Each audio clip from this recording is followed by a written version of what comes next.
Tanto colore, ma soprattutto tanto calore per la finale che ha decretato meritatamente la promozione in Serie C1 del Portogruaro, ma che nello stesso tempo ha condannato oltre il lecito il Bassano.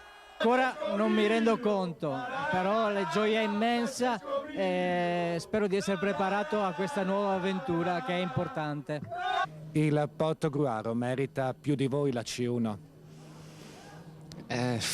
Questo non lo so. Loro hanno vinto, probabilmente sì, mettiamola così.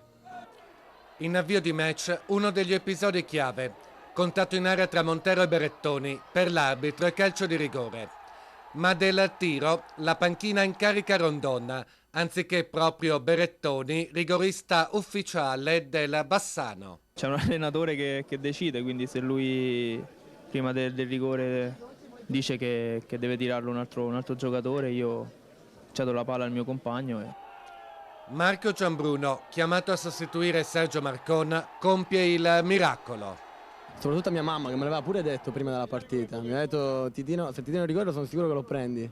Infatti ho pensato subito a lei, non ci credevo, è stato bellissimo.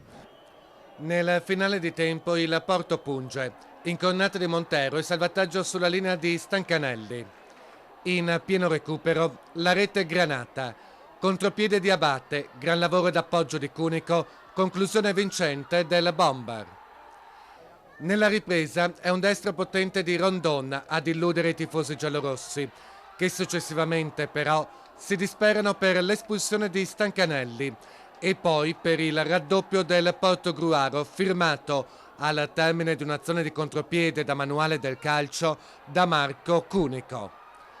La rete di Giacomo Lorenzini nel finale di match cambia il punteggio ma non la sostanza. In C1 ci va il Porto.